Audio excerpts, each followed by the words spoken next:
Hi everyone, ఇదైతే boiled egg omelette నేను కూడా ట్రై చేశాను. మనకి ఇన్స్టాగ్రామ్ చూస్తుంటే మనకి బాగా వైరల్ అవుతుంది. ఒక ఎవ్రీ 3 వీడియోస్ కి ఇదే ట్రెండ్ అవుతుంది. అండ్ దీనికోసం నేను ముందైతే 2 ఎగ్స్ తీసుకొని బాగా బీట్ చేసుకొని అయితే పెట్టుకున్నాను. అండ్ దీనికోసం తాలింపు వేసే మూకెట్ చూపించారు, కానీ నేనైతే కొంచెం పెద్ద సైజే తీసుకున్నాను. ఎందుకంటే మొత్తం కింద పడుకోకుండా ముందు బాయిల్డ్ ఎగ్ వేసుకున్న తర్వాత దాని మీద ఎగ్ మిక్స్చర్ అయితే వేసేసుకున్నాను నేనైతే. అండ్ దీంట్లోనే పచ్చిమిర్చి ముక్కలు, ఆనియన్ ముక్కలు వేసుకోవాలి.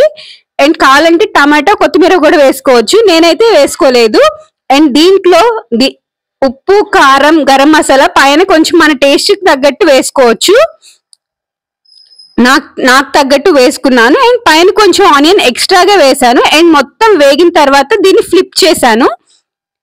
అండ్ పైన మళ్ళా టాపింగ్ కోసం ఆనియన్స్ అండ్ ఉప్పు, కారం, పచ్చిమిర్చి వేసుకొని మొత్తం 2 సైడ్స్ బాగా వేయించుకోవాలి.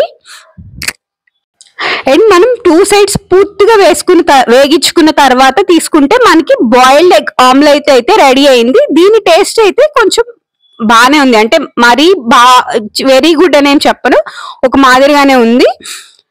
కానీ ఇది బాగా ట్రెండ్ అవుతుంది కదా అని నేను కూడా ట్రై చేద్దామని చేశాను. కొంచెం పర్లేదు, నార్మల్ బాగానే వచ్చింది. Thank you so much for watching.